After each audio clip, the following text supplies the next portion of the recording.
Hello mga ka-messenger, good morning sa lahat at happy Sunday. So ayan mga ka-messenger, oras natin 6:15 ng umaga. So far, grabe traffic mga ka-messenger at saka ang haba-haba na po ng pila ng traffic. Ayan mga ka-messenger, nakikita nyo yung pumipila na yan. Mga pasahero po yan, nag-aantay ng sasakyan. Wala ho silang masasakyan dahil sa sobrang traffic po at wala akong gaanong dumadaan ng mga bus. Ayan mga kaibigan, mga ka-messenger, ayan po, super dami na po mga tao, wala ako silang masasakyan. Dito na po yan sa papuntang Litex. Ayan po mga ka-messenger, grabe po. Super hirap talaga mag-commute. Alam na yan ang mga lahat na napakahirap talaga. So ayan mga ka-messenger, happy Sunday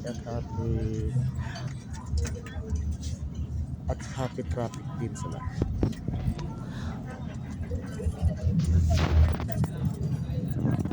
Ayan mga ka-messenger, kahit gaano kaluag ang Commonwealth Avenue, talagang napupuno talaga ng mga sasakyan. Hindi talaga nagbabago ang sikip ng traffic. Mula noon hanggang ngayon, ang traffic walang pagbabago. Ayan mga ka-messenger, kita yung mga tao na yan. Tanghali na, nandyan pa sila. Hindi pa na sila nakasakay. Kaya super hirap talaga rin mga ganito sitwasyon. Ayan mga ka-messenger, banda rin sa gilid, medyo maluwag-luwag. Pero pag nandun ka sa gitna, talaga masikip. Umalis ako sa bahay sa may SM Fairview, 5. Dumating ko sa Litex 6:15, isang oras mahigit ang biyahe ko.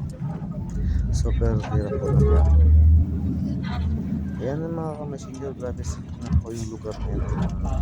Sa lahat ng highway, ang Commonwealth ang pinakamalapad. Pero yan, kahit malapad siya, napupuno pa rin ang sasakyan. Yan, maraming salamat mga ka-messenger sa inyong suporta. Thank you, thank you.